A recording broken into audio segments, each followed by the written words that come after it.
सबई मन कृष्ण पदार विंदय वाचांसी Vaikuntha गुणानुवर्णन। You engage your talking about Srimad Bhagavatam, Bhagavad Gita, Vaikuntha. You engage your talking on the subject matter of Krishna. Take up this message directly and engage like that. Vachangsi Vaikuntha Gunanuvarnane. Vachangsi Vaikuntha Gunanuvarnane.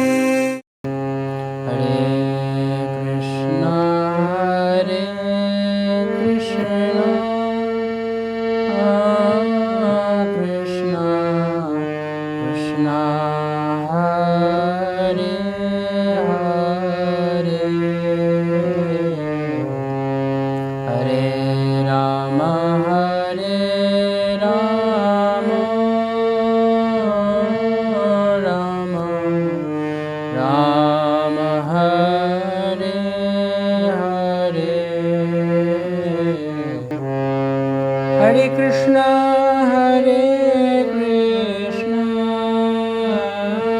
Krishna Krishna, Hare Hare, Hare Ram, Ram Ram, Hare Hare, Hare Krishna,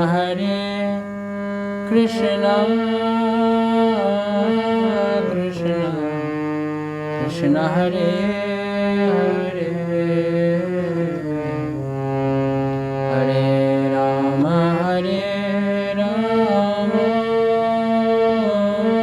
Ram Ram, Hare Hare, Hare Krishna,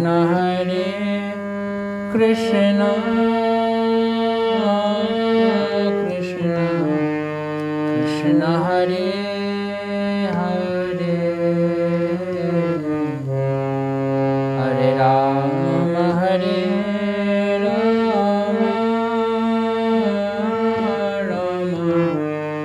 Ram Hare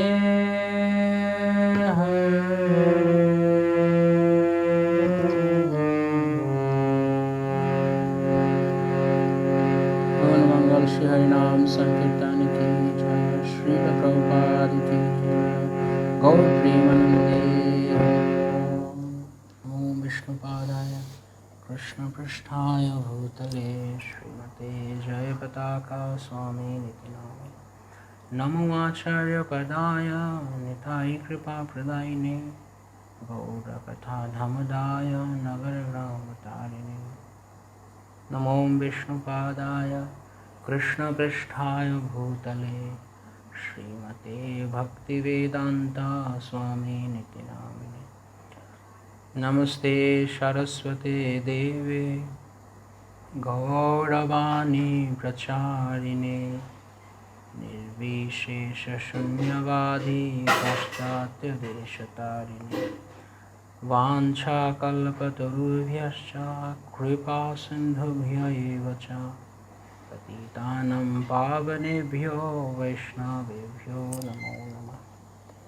Shri Krishna Chaitanya प्रभु नित्यानंद, श्री अद्वैत गदाधर श्रीवासदि श्री गौर भक्तवृंद, हरे कृष्णा कृष्णा कृष्णा हरे हरे, हरे राम राम राम हरे हरे।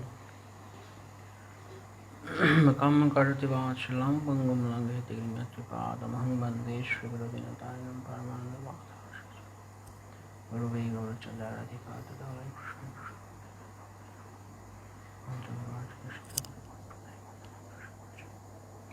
श्रीवासपण्डितं नौमि गौराङ्गप्रियपार्षदं, यस्य कृपालविनापि गौराङ्ग जायते रतिः। हरे कृष्णा कृष्णा कृष्ण हरे हरे, हरे राम राम राम हरे हरे। हरे कृष्णा সমস্ত ভক্তদেরকে শ্রীবাস ঠাকুর কথায় সবাইকে স্বাগতম এবং আপনাদের সকল শ্রীচরণে সশ্রদ্ধেয় দণ্ডবত প্রণাম। তো চলুন আমরা পড়ছি শ্রী চৈতন্য ভাগবত থেকে। শ্রীবাস ঠাকুরের অনেক কথা রয়েছে শ্রী চৈতন্য ভাগবত এবং শ্রী চৈতন্য চরিতামৃতে। মহাপ্রভুর যত পার্শ্ববৃন্দ ছিলেন তার মধ্যে শ্রীবাস ঠাকুর অন্যতম প্রধান, যে কারণে মহাপ্রভুর সমস্ত লীলায় শ্রীবাস ঠাকুর রয়েছে।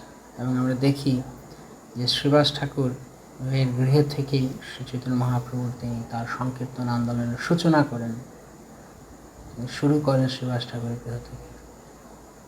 যদিও একদম অরিজিনাল প্ল্যান করেছিলেন মহাপ্রভু শুক্লাম্বর ব্রহ্মচারীর বাসভবন, শুক্লাম্বর ব্রহ্মচারীর কুটির থেকে, এবং পাশে শ্রীবাস ঠাকুরের গৃহের পাশে শুক্লাম্বর ব্রহ্মচারী থাকতেন। তো বলা হচ্ছে শ্রীবাস ঠাকুরের গৃহটি হচ্ছে বৃন্দাবনের রাসস্থলী, এবং যেখানে ভগবান শ্রীকৃষ্ণ তার সমস্ত ভক্তদিনে রাস নৃত্য বিলাস করেন। আর এই গৌরলীলায় তিনি শ্রীবাস ঠাকুরের গৃহে তিনি ভক্তবৃন্দ সহ কীর্তন কথা আদি করেন। তো শ্রীবাস ঠাকুর আমরা জানি যে নারদমুনির অবতার, তিনি নারদমুনির যুগে শ্রীবাস ঠাকুর হয়ে তিনি এসেছেন। এবং শ্রীবাস ঠাকুর যখন তিনি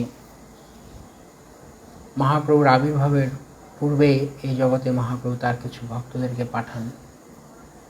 ভগবান যখনই কোনো লীলায় কোনো যুগে লীলা করেন তিনি তার ভক্ত পার্শ্বদের আগে পাঠান, কেননা ভক্তরা এসে তারা সেই পটভূমিকা তৈরি করেন ভগবানের লীলার, তার লীলায় সহায়ক যেন হয়, তাই জন্য তিনি পটভূমি তৈরি করেন। তো সে কারণে শ্রীবাস ঠাকুর, অদ্বৈত আচার্য, মাধবেন্দ্র পরিপাদ, ঈশ্বরপুরী, এইরকম কিছু বৈষ্ণব ভক্তেরা তারা আগেই চলে এসছেন মহাপ্রভুর, এবং তারা আগে এসে লীলার পুষ্টি সাধন করবার জন্য, লীলার পরিবেশ তৈরি করার জন্য তারা সহায়তা করেছেন। শ্রী নবদ্বীপে এর আগে শ্রীবাস ঠাকুর তিনি আগে একদম শুরুতে তিনি পূর্ব বাংলায় অর্থাৎ বর্তমান বাংলাদেশের শ্রীহট্ট সিলেট জেলায় তিনি তার আবির্ভাব, সেখানে তিনি কিছু সময় থাকতেন। তারপর তিনি সেখান থেকে এই নবদ্বীপে এসে বসতি স্থাপন করেন, এবং জগন্নাথ মিশ্র সচিমাতার সঙ্গে শ্রীবাস ঠাকুর এবং তার পত্নী মালিনী দেবী তাদের অত্যন্ত ঘনিষ্ঠ সম্পর্ক ছিল। তারা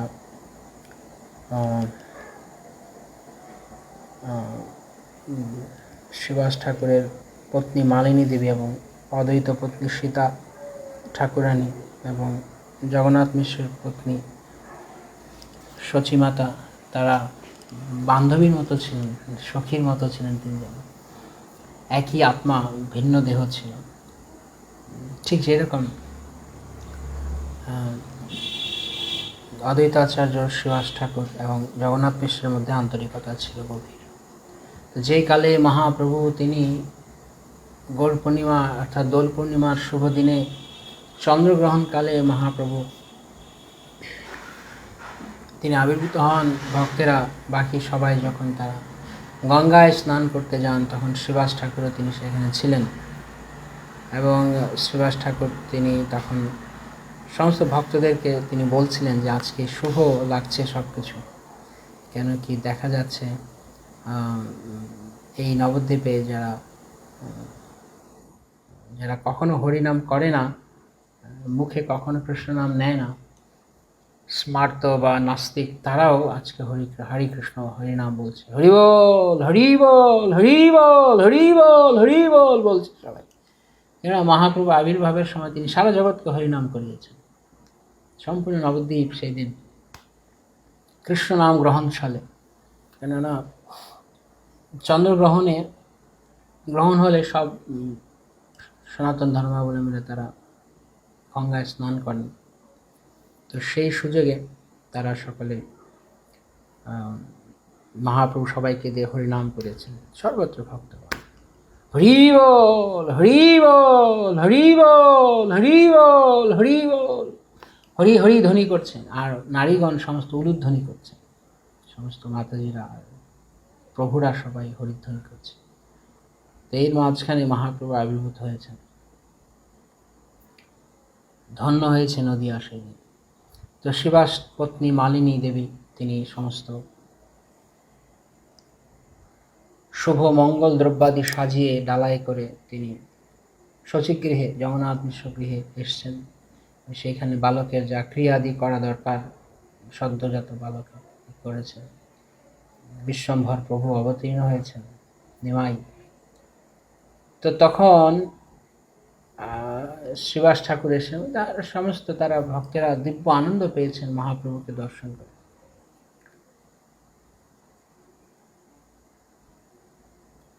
তো মহাপ্রভু যেহেতু ছন্ন অবতার, তাই তিনি এই যুগে তিনি নিজেকে প্রকাশ করেননি, তিনি ভক্তরূপে ছিলেন। কিন্তু যখন মহাপ্রভু একটু বয়স্ক, মানে যখন বালক, তখন নবদ্বীপে তিনি অত্যন্ত নিজেকে গুপ্ত করে বাইরে তিনি মানে চঞ্চলতা দেখাচ্ছিলেন। তো সুভাষ ঠাকুর সময়ের সঙ্গে যখন প্রায় দেখা হতো রাস্তায় পথের মধ্যে, তো সুভাষ ঠাকুর জিজ্ঞেস করতেন, আরে নিমাই, তুমি কবে কবে তুমি শান্ত হবে? তোমার মতো এত সুদর্শন পুরুষ, রূপে এবং গুণে, রূপের লাবণ্য আর গুণের মহিমা, তোমার মেধা প্রতিভা, তুমি উচ্চ সৎ ব্রাহ্মণ কুলে জন্ম, সব কিছু তোমার রয়েছে, কেবল তোমার যদি কৃষ্ণে মতি হতো তাহলেই তোমার জীবনটা সার্থক হতো। তো এই কথা শুনে শ্রীবাস ঠাকুর তিনি তার এই কথা শুনে মহাপ্রভু তখন বলতেন যে, ও আপনি আশীর্বাদ করুন, আপনি ভক্ত, যদি আপনি কৃপা করেন, যদি আপনি আশীর্বাদ করেন, তাহলে আমার নিশ্চয়ই কৃষ্ণমতি হবে। তো মহাপ্রভু স্বয়ং ভগবান, কিন্তু তিনি শ্রীবাস ঠাকুরকে দিয়ে দেখাচ্ছেন যে ভক্তের আশীর্বাদ কত প্রয়োজন। ভগবানকে পেতে গেলে আগে ভক্তের আশীর্বাদ প্রয়োজন। তাই নিজে ভগবান হয়ে তিনি ভক্তের রূপে শ্রীবাস ঠাকুরের আশীর্বাদ মাথা পেতে গ্রহণ করছেন। শ্রীবাস ঠাকুরও ভগবানেরই অন্তরঙ্গা মায়া শক্তির প্রভাব শ্রীবাস ঠাকুর চিনতে পারছেন না। তিনি বলছেন, আরে কবে নিমাই পণ্ডিত শান্ত হবে, কবে সে কৃষ্ণে মতি হবে তার। তো মহাপ্রভু বলতেন, আমাকে আশীর্বাদ করুন, কৃষ্ণে মতির বস্তু। এই জগতে সবচেয়ে বড় আশীর্বাদ প্রাপ্তি যদি কেউ কৃষ্ণে মতি হওয়ার আশীর্বাদ দেয়, কৃষ্ণের রতি হওয়ার যদি কেউ আশীর্বাদ দেয়। কেন এখানে এছাড়া এই জড়জগতে যা কিছু আমরা পেয়েছি তা থাকবে না, তা নষ্ট হয়ে যাবে, তা ক্ষণভঙ্গুর। এই জগৎ, এই দেহ যতদিন রয়েছে ততদিন, তারপর তা নষ্ট হয়ে যাবে। কিন্তু যদি আমরা কৃষ্ণ আশীর্বাদ লাভ করতে পারি, কৃষ্ণ প্রেমের আশীর্বাদ, কৃষ্ণের মতি, দেখুন এই জগতে আমরা যাই পাচ্ছি না কেন, জাগতিক বস্তু যা কিছু, তার ধর্ম কি? অনিত্য। এবং তা যা কিছু অনিত্য তা কিছু চরমে দুঃখপ্রদ। যেহেতু তা অনিত্য, তাই তা দুঃখপ্রদ, দুঃখ দান করবে। তো যেহেতু আমরা জাগতিক বস্তু নিয়ে খুশি থাকতে চাইছি, কিন্তু তা সম্ভব নয়, তাই আমাদেরকে বাধ্য হয়েই দুঃখ পেতে হচ্ছে। কেননা যা কিছুই এই জগতে আমরা আঁকড়ে ধরবো, তা কিছুই আমাদের ছেড়ে চলে যাবে।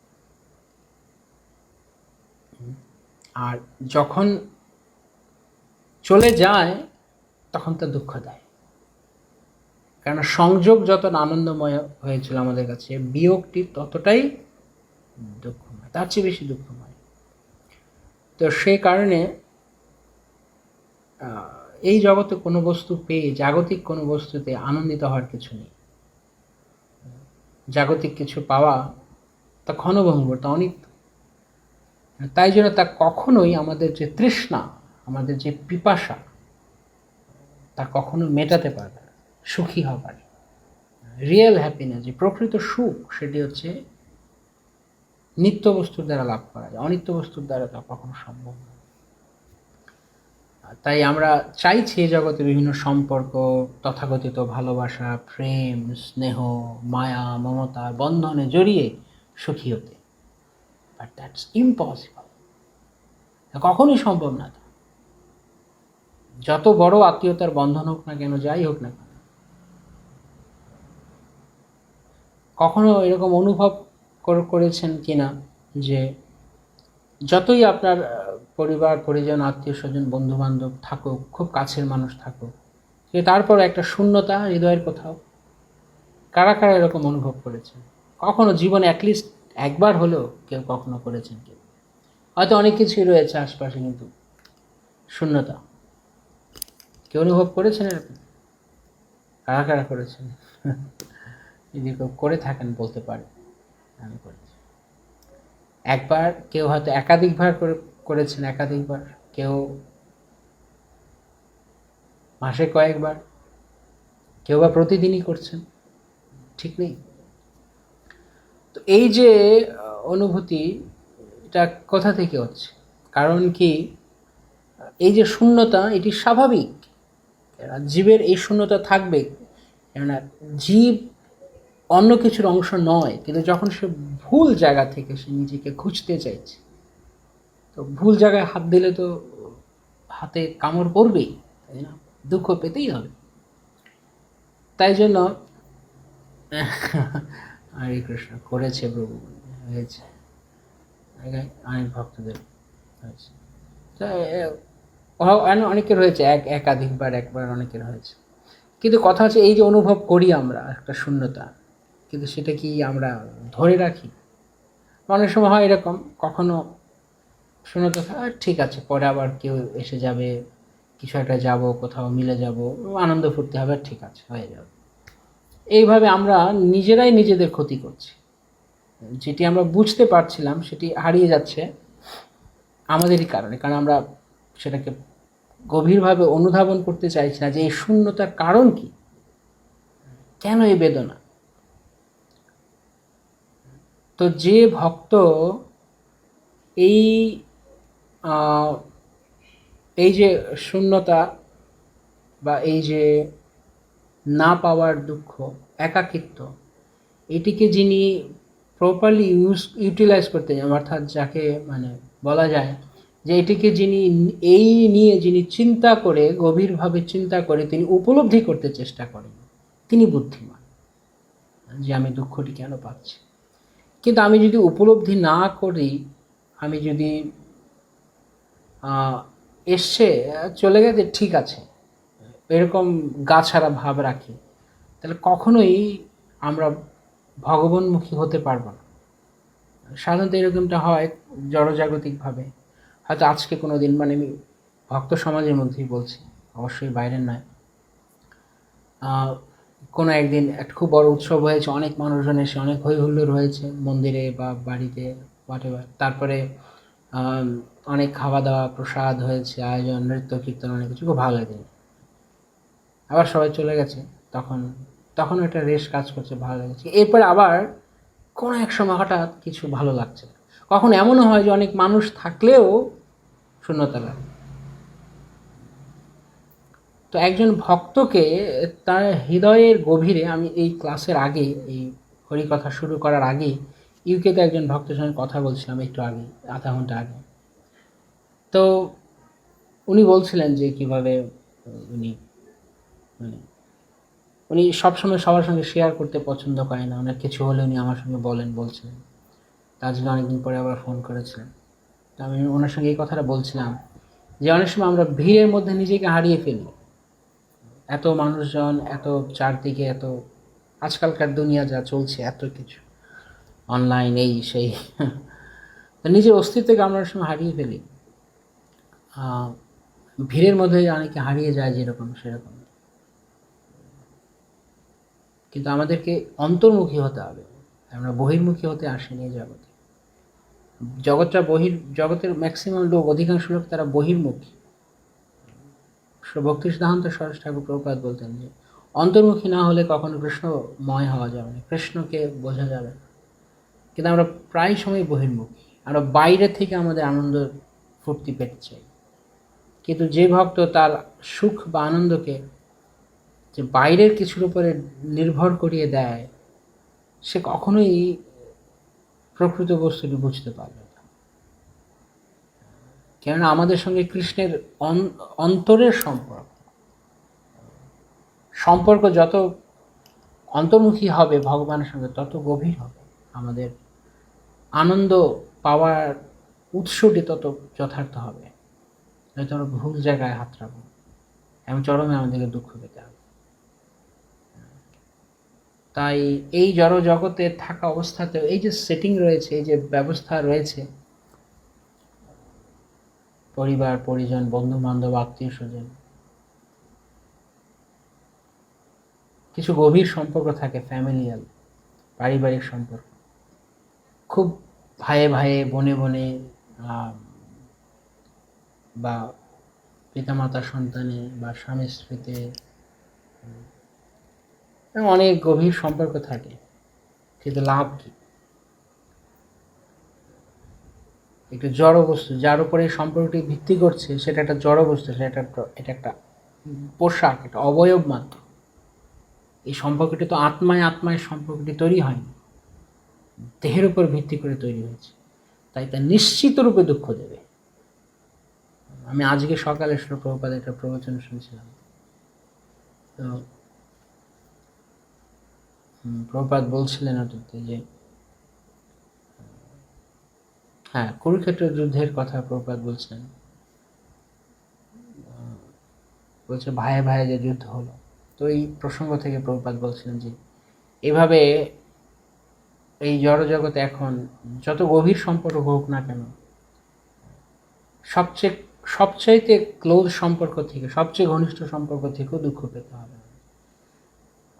হ্যাঁ, পয়েন্টটা ছিল প্রভুপাদ বলছেন যে সেলফিশ, যে পৃথিবীটা কত স্বার্থপর, যে একটুখানি তোমার সেলফ ইন্টারেস্ট, তোমার ব্যক্তিগত স্বার্থে যদি কেউ আঘাত লাগে, সঙ্গে সঙ্গে সব, যত আপনজন হোক না কেন, যত কাছের সম্পর্ক না, যত কাছের হোক না কেন, তা আঘাতপ্রাপ্ত হবে।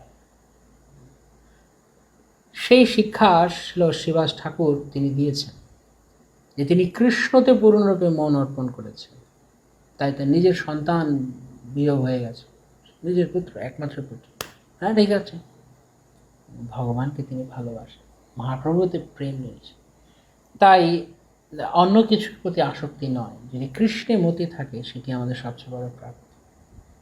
তাই যেমন গুরুদেব প্রতিদিন আশীর্বাদ করছেন ভক্তদেরকে, এটি বৈষ্ণবের আশীর্বাদ। তো শ্রীবাস ঠাকুর শ্রীচৈতন্য মহাপ্রভুকে, নিমাই পণ্ডিতকে কবে কৃষ্ণমতী হবে, মহাপ্রভু কাউকে দেখলে আশীর্বাদ করতেন, কৃষ্ণমতী হোক তোমার। তো শ্রীবাস ঠাকুরের কথা শুনে মহাপ্রভু খুব আনন্দ পেতেন। হ্যাঁ, আমি ভক্তের আশীর্বাদ, আমি শিরোধার্য, ভক্তের কৃপায় আমার কৃষ্ণমতী হতে পারে। ভক্তিমত ঠাকুর বলছেন, কৃষ্ণে রতি বিনা জীবন তো মিছাই। যদি কারোর কৃষ্ণের রতি না হয়, তাহলে তার জীবনটা বেকার, মিথ্যা, বৃথা, সম্পূর্ণরূপে বৃথা জীবন। যত কিছুই থাকুক না কেন এই জীবনে, যদি তার কৃষ্ণ না থাকে এই জীবনে, তাহলে সে জীবনটা একটা অঙ্গার মাত্র, কয়লা, আর কিছু না, বিচ্ছিরি জীবন। এবং সেই কথাটি ভক্তদেরকে উপলব্ধি করতে হবে। কৃষ্ণহীন জীবন একটা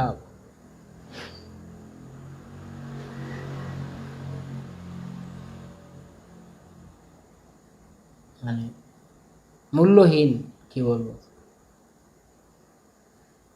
সঠিক শব্দটা আসছে না হয়তো, যে জীবনটা কোনো অর্থ নেই, ডেড বডি, একটা মৃতদেহের মতো। মৃতদেহের কোনো মূল্য নেই, কৃষ্ণহীন জীবনের কোনো মূল্য নেই।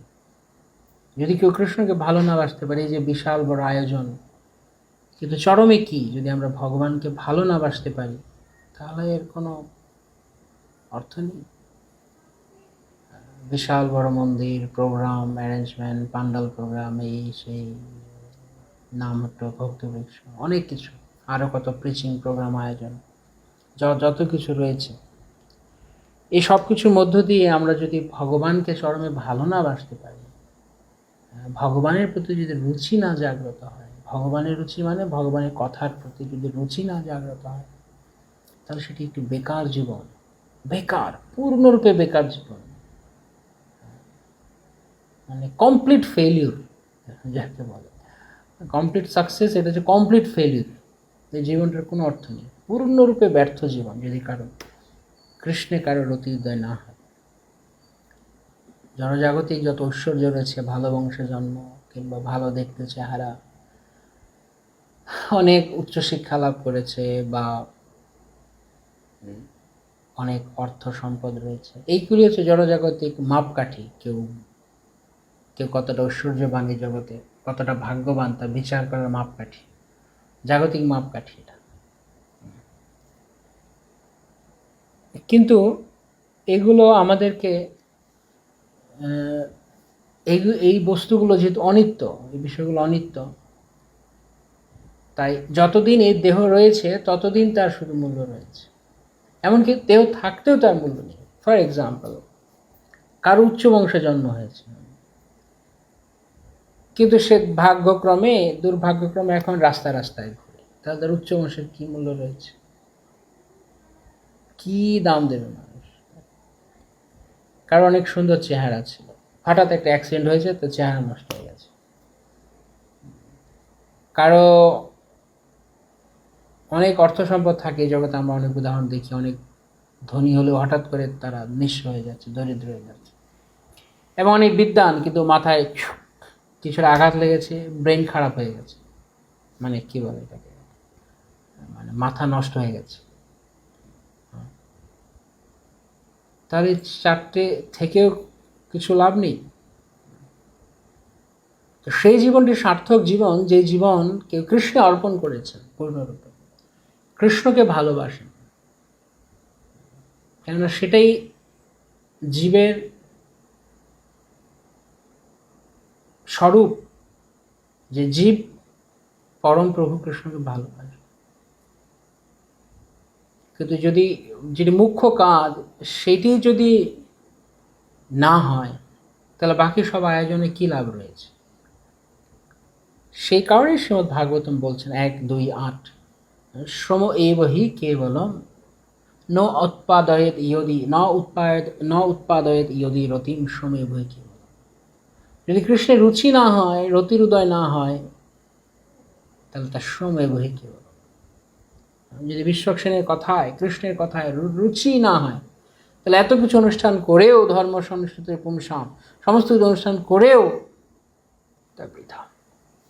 তাই তিলক করলাম, মালা করলাম, ধুতি পরলাম বা শাড়ি পরলাম, মাতাজি, মন্দিরে গেলাম, ভগবানের পূজা অর্চনা করলাম, অনেক গ্রন্থ বিতরণ করলাম, অনেক প্রিচিং করে অনেক লোককে ভক্ত করলাম, অনেক বড় বড় পোস্টে পোস্টে থাকলাম, পোস্ট পজিশন নিয়ে, লোক আমার পেছনে ছুটছে, চলছে, আমাকে সবাই দেখছে, আমাকে ফলো করছে, কিন্তু তাতে কি লাভ যদি আমি কৃষ্ণকে না ভালোবাসি?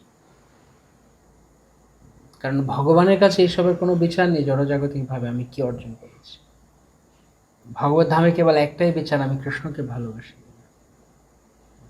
That's one and only qualification, একমাত্র যোগ্যতা ভগবত ধামে, ভগবানের কাছে আর কিছু নয়, বাকি সব কিছু দিতে।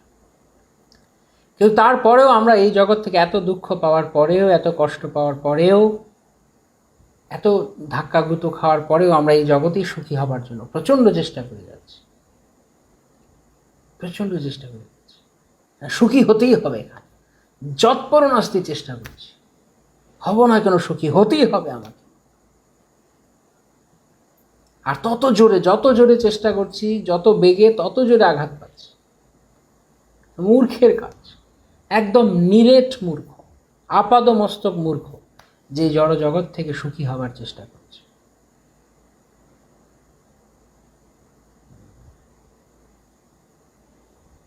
মরীচিকা থেকে জল পাওয়ার মতো, মরীচিকা জল নেই, সেখান থেকেই চেষ্টা চালাচ্ছে, তাহলে আরো বেশি তৃষ্ণার্ত হবে। তাই যেখানে প্রকৃত জলের উৎস কৃষ্ণ, তাই জীবাত্মা ততক্ষণ পর্যন্ত সন্তুষ্ট হবে না যতক্ষণ পর্যন্ত সে কৃষ্ণের কাছে যাচ্ছে, কৃষ্ণকে না ভালোবাসছে। সম্ভব নয়। তাই জন্য বলা হচ্ছে এবং কি ভালোবাসা? অহৈতুকী এবং অপ্রতিহতা। যদি এইভাবে ভালোবাসে তো এই আত্মা সুপ্রসিদ্ধতি, যদি কৃষ্ণকে এভাবে ভালোবাসা যায়। কিন্তু আমরা যদি কৃষ্ণকে এভাবে ভালো না বাসি, কোনো ব্যক্তি স্বার্থে হঠাৎ করে কোথাও দুঃখ পেয়ে কৃষ্ণ কৃষ্ণ কৃষ্ণ, স্বার্থপর, চরম স্বার্থপর। যেমন এই জগতে হঠাৎ করে যখন দেখবেন কখনো কখনো এরকম হয়, মানে কিছু কিছু ছোট বাচ্চারা যখন বাড়িতে হঠাৎ অনেক আত্মীয় স্বজন আসে বা অনেক গেস্ট আসে, ওদের সাথে খেলা, ওদের সাথে হই হুল্লোড় করতে থাকে। যে সবাই চলে যায়, কেউ নেই, ওই সময় যদি বাবা মা ডাকে বা ঘরে কেউ ডাকে, পাত্তা দেয় না। কিন্তু আবার যখন ওরা চলে যায় তখন আবার বাবা মার কাছে ঘেঁষতে থাকে। কিছু সময়ের জন্য ভুলে গেছে বাবা মা, তা আবার পরে সেখানে এখন কেউ নেই, এখন স্বার্থপরের মতো। যদিও এটা স্বাভাবিক, হয়তো এই ক্ষেত্রে স্বাভাবিক সম্পর্ক বাবা মার কাছে, কিন্তু এরকমভাবে আমরা করি জড়জগতে। যিনি প্রকৃত আপন তাকে আমরা দূরে সরিয়ে রাখছি জন্মের পর থেকে। কল্পনা যদি করি, যদি আমরা গভীরভাবে ভাবি, জন্ম থেকে আজ পর্যন্ত আমাদের প্রত্যেকের কত বছর বয়স হয়েছে, আমরা যদি কল্পনা করি, একটু ক্যালকুলেশন করি, 1 2 3 4 দিন করে করে, 1 মাস 2 মাস, 1 বছর 2 বছর করে করে কত বছর কাটিয়েছে, কতগুলো দিন, কতগুলো ঘন্টা, কতগুলো সেকেন্ড, কতগুলো মিনিট, কতগুলো সেকেন্ড, কতগুলো মুহূর্ত, কতগুলো পল আমরা নষ্ট করেছি কৃষ্ণকে ছাড়া। অথচ যিনি প্রতি মুহূর্তে আমাকে দেখছেন, আমার সঙ্গে রয়েছে, আমার টেক কেয়ার করছে, কত বড় বেঈমান হলে আমরা এটা করতে পারি, কতটা নীচ মনোবৃত্তির হলে। এই জড়জগতে কি আমাদের করুক আমাদের জন্য কিছু, আমরা তার ঋণ শোধ করতে একদম উঠে পড়ে লাগি। কিন্তু ভগবান আমাদের জন্য কত কিছু করছে, গুরু কত কিছু করছে, বৈষ্ণবগণ শাস্ত্র মাধ্যমে তিনি কত কিছু করছেন। তাই কৃষ্ণের উপস্থিতি, তার করুণা ভক্ত প্রতি মুহূর্তে অনুভব করবেন, এবং সেই কারণে তিনি জানেন যে কৃষ্ণ হচ্ছেন পরম সুহৃদ, আর কেউ সুহৃদ নয়। এই জগতে কেউ সুহৃদ নয়, কেবল মায়া মাত্র। মায়া দেখাচ্ছে সুহৃদ বন্ধু, কিন্তু আসলে ফকিকার, সব ঢং, কেবল ধোঁকা দিচ্ছে, নিজের স্বার্থটি উদ্ধার করার জন্য ব্যবহার করছে। প্রত্যেকটি জড়জাগতিক মানুষের, সে যত ঘনিষ্ঠ হোক না কেন, চরম বাস্তব সত্য কথা। শুনতে একটু তেতো লাগলেও এটি সত্যি কথা। যত আপন সম্পর্ক, যতক্ষণ পর্যন্ত নিজের মন মতো, ওয়েল অ্যান্ড গুড। যেই নিজের সম্পর্ক, ব্যাস চলো হাঁটো, নষ্ট হয়ে গেল, সঙ্গে সঙ্গে ভেঙে গেল। তাই কেউই যখন বলে আমি, কেউ অন্য কাউকে ভালোবাসা দেখে, সে আসলে নিজেকে ভালোবাসে। এবং কে আমার ভালোবাসাটাকে সাপোর্ট করছে, আমার ভালোবাসার অংশ হয়ে রয়েছে, আমার ভালোবাসায় মানে কি বলে এটাকে, হ্যাঁ, সাপোর্ট দিচ্ছে, তার উপরে ঢ্যাস দিয়ে, তার উপরে হেলান দিয়ে, তার উপরে ভরসা করে, তার উপরে ভর দিয়ে আমি ভালোবাসতে পারছি, সেই জন্য তাকে আমি ভালোবাসি, আর কিছু না। সে না থাকুক, সে ওখান থেকে সরে যাক, ব্যাস চলো আউট, তুমি কে, আমি তোমাকে চিনি না। এই প্রকৃতপক্ষে সবাই নিজেকে ভালোবাসে। যে কোনো সম্পর্ক, যত গভীর আর যত কাছের সম্পর্ক হোক না কেন, যখনই তার মনের বিরুদ্ধে, তার ইচ্ছার বিরুদ্ধে আপনি একটা কথা বলে দেবেন, তখনই দেখতে পাবেন আসল চেহারা, পর্দাও খুলে দেবে। হ্যাঁ, কিন্তু তারপরও আমরা বুঝতে পারছি, লাথি গুঁতো খেয়েই যাচ্ছে একের পর, তারপরও এই জড়জগৎটার মধ্যে আমরা সুখী হওয়ার চেষ্টা করছি। তাই ভক্ত তিনি ভগবানকে ভালোবাসবেন। যদি কেউ কৃষ্ণকে না ভালোবাসে তাহলে কি হবে? জবরদস্তি মার খেতে হবে, আর কি, জবরদস্তি মার খেতে হবে। কেননা এই জগৎটাকে এমনভাবে ডিজাইন করা আছে, যেদিকেই হাঁটবে ওই দিকেই মার খাবে, কৃষ্ণ ছাড়া যেদিকে যাবে ওই দিকেই ধাক্কা খাবে। যেই হোক না কেন, ভগবানকে ভালো না বাসলে যেই জায়গাতে থাকুন, যে অবস্থায় থাকুক না কেন, তাকে দুঃখ পেতে হবে। ওই যতই আমি ভালোবাসা দেখাই না কেন বা কারোর সঙ্গে সখ্যতা দেখাই না কেন, কেউ আমার সঙ্গে সখ্যতা দেখাক না কেন, সেলফিশ দুনিয়া। তাই ভক্ত তিনি প্রত্যেকটা মুহূর্ত কৃষ্ণের জন্য ব্যয় করেন। তিনি জানেন যে এই সমস্ত পারিবারিক বন্ধন, আত্মীয়তার বন্ধন, এই যে এর মধ্যে কারোর এর উপকার ওর উপকার, এগুলি সব মেকি বস্তু, অনিত্য, সাময়িক। কিন্তু প্রকৃত সত্য হচ্ছে কৃষ্ণের জন্য সময় দেওয়া। যিনি আমাদের জন্য এত কিছু করছেন তাকে আমরা সময় দিচ্ছি না, আর সবাইকে আমার সময় দেওয়ার সময় আছে। কত বড় নচ্ছার, কত বদমাস, কতটা জঘন্য নরাধম হলে আমরা এই কাজ করতে পারি।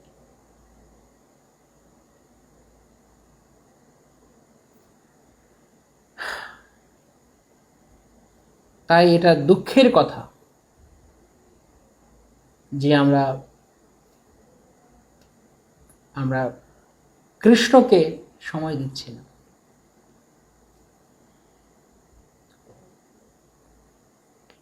কিছু হবে না, যে দেবে না সে দুঃখ পাবে।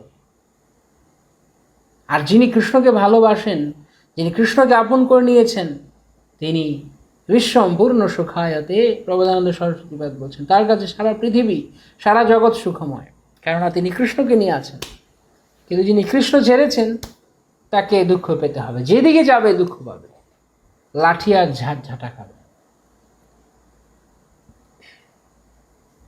তাই কৃষ্ণের অতি বিনা জীবন্ত মিছায়।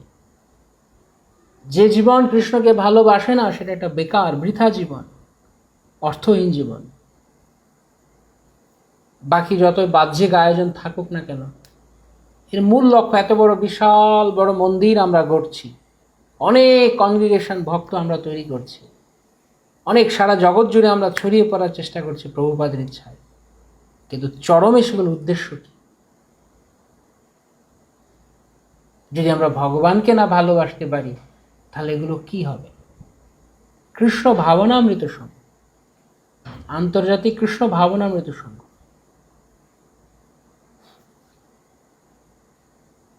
যদি কৃষ্ণ ভাবনামৃত না থাকে তাহলে কোনো লাভ নেই।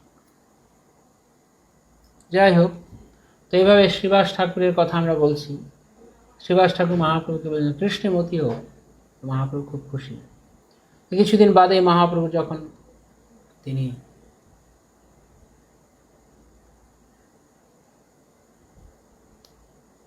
গয়া গিয়েছেন পিতার শ্রাদ্ধ পিণ্ডদান করতে, সেখান থেকে ফিরে এসেছেন, তো তখন তার ভাব পরিবর্তন হয়েছে, তিনি কৃষ্ণময় হয়েছে, মানে তিনি এখন নিজেকে প্রকাশ করছেন। তো সেই সময়ে শ্রীবাস ঠাকুর খুব আনন্দ পেয়েছে দেখে। তো মহাপ্রভু গয়া থেকে ফিরে এসে পাগলের মতো শুধু কান্না করেন, কাহা মোর প্রাণনাথ মুরলী বদন, কাহা যাও কাহা পাও ব্রজেন্দ্র নন্দন।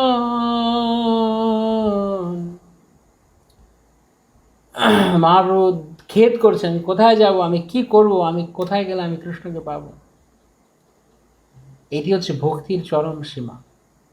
যখন ভক্ত ভগবানের জন্য খেদ করতে থাকবেন, ভক্ত কৃষ্ণের বিরহ অনুভব করবেন। ভগবত বিরহ অনুভব করা হচ্ছে ভক্তির পরাকাষ্ঠা। আমরা এখন কৃষ্ণকে বিরহ অনুভব করি না। আমরা কৃষ্ণকে, আমাদের জীবনে কৃষ্ণ কীরকম, হ্যাঁ,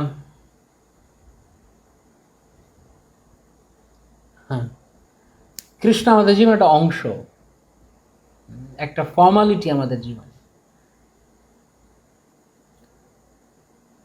ঠিক কি না ভেবে দেখবেন, চিন্তা করে দেখবেন। মানে ভক্তি করাটা একটা পার্ট আমাদের জীবনে। মালা করব, তিলক করব, মন্দিরে যাব, আরতিতে অ্যাটেন্ড করব, এইভাবে আমরা চলছি, ফিস্ট প্রসাদ খাবো, তারপর এই মাঝে মাঝে ভক্তরা একসঙ্গে হবে, এই মানে একটা কৃষ্ণ একটা জীবনের একটা অঙ্গ এরকম আমরা মনে করছি। আমার জীবনে অনেক কিছু রয়েছে, তার মধ্যে কৃষ্ণও একটা কিছু। আমাদের ভক্তি জীবনটা আমরা ভগবানকে এইভাবে রেখেছি।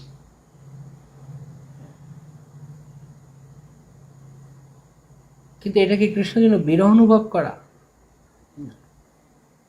এটা ভগবানের বিরহ অনুভব করা নয়। যিনি ভগবানের জন্য বিরহ অনুভব করবেন, ভাগবতের তৃতীয় স্কন্ধে বিদুর এবং উদ্ধব যখন কথা বলছেন, তখন উদ্ধব কৃষ্ণের বিরহে ক্রন্দন করছেন।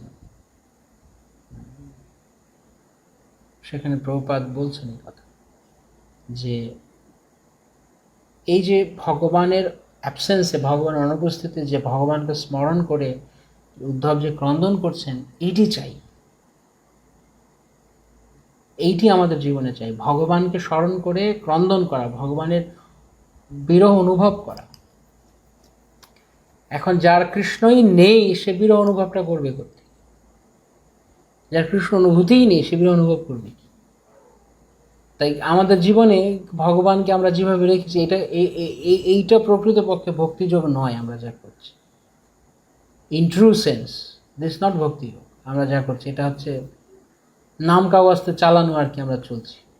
কিছু মনে করবেন না দয়া করে, জানি হয়তো অনেকে মনে হতে পারে এটা আবার কী কথা, কিন্তু যদি ভক্তির গভীরে কেউ প্রবেশ না করে, এটা বুঝতে পারবে না আমি কী বলতে চাইছি। শুধু খাওয়ার অভ্যাস চেঞ্জ করেছি আর পোশাক চেঞ্জ করেছি বলেই আমার জীবনটা বদলে গেছে তা নয়। কিন্তু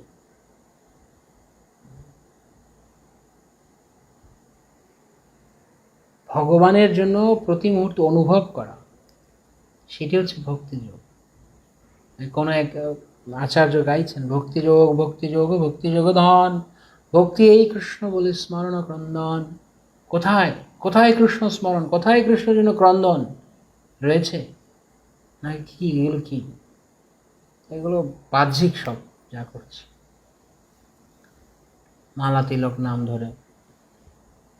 কৃষ্ণ জীবনের একটা অংশ, কৃষ্ণই জীবন হবেন, জীবনের অংশ নন, জীবন হবেন কৃষ্ণ। তার নাম প্রকৃত ভক্তি করা। কারা কারা এই দুটো জিনিসের পার্থক্য বুঝতে পারছেন? কৃষ্ণ জীবনের একটা অংশ, অনেক কিছুর মাঝখানে কৃষ্ণ একটা, আর আরেকটা হচ্ছে কৃষ্ণই জীবন। এই দুটোর পার্থক্য রয়েছে কথার মধ্যে, এই দুটো ভাবনার মধ্যে, বা এই দুটো মাইন্ডসেট, মনের যে রূপরেখা, যে কি কি করব জীবনে, মধ্যে পার্থক্য রয়েছে। কৃষ্ণই জীবন। যা কিছু ঘটছে না কেন জীবনে, যা কিছু হচ্ছে না কেন, চরমে কৃষ্ণ, কৃষ্ণ চাই। আর আরেকটা হচ্ছে, আর ঠিক আছে আমিও ভক্ত হয়েছি, মালা তিলক করেছি, পোশাক বদলে নিয়েছি, দুটো আলাদা ব্যাপার। যে কৃষ্ণ যার জীবন, তার তার ভাব ভঙ্গি, কথাবার্তা, আচার আচরণ বদলে যাবে পুরো। কেননা তিনি অনুভব করেন আমি কৃষ্ণ হারিয়েছি। তিনি কৃষ্ণের জন্য খেদ করবেন, দুঃখ করবেন, কৃষ্ণকে পাওয়ার জন্য ব্যাকুল হয়ে থাকবেন। কোথায় ব্যাকুলতা?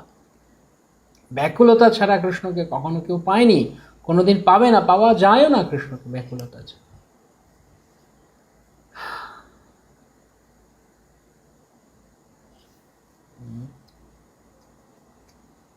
কিন্তু আমরা কেউই কৃষ্ণের জন্য ক্রন্দন করি না, অনুভব করি না। জীবন প্রকৃতপক্ষে তখন সার্থক যখন কেউ ভগবানের জন্য ক্রন্দন করছে। যখন ভগবান চৈতন্য মহাপ্রভু তিনি ফিরেছেন গয়া থেকে, তখন কৃষ্ণ কৃষ্ণ বলে, কেউ কেউ বলছে মাথা খারাপ হয়ে গেছে, ওর বায়ু চড়া রোগ হয়েছে, তাই বায়ু ব্যাধি হয়েছে, এই জন্য উল্টো পাল্টা বকছে।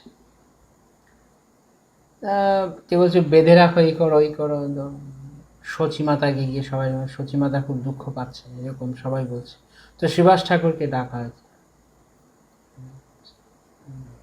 কারণ শ্রীবাস ঠাকুর সূচিমাতে অনেক ওনাদের পুরনো দিনের পরিচিত এবং ওনাদের সঙ্গে অনেক পুরনো সম্পর্ক। তো তিনি এসেছেন যখন, তো তিনি আসার পরে শ্রীবাস ঠাকুরকে মহাপ্রভু জিজ্ঞেস করেন, শ্রীবাস তুমি বলো তো আমার কি হয়েছে, তুমি বলো আমার কি হয়েছে। সবাই বলছে আমার বায়ু চড়া হয়েছে, আমার মাথা খারাপ হয়েছে, তুমি কি বলো, তোমার কি মত।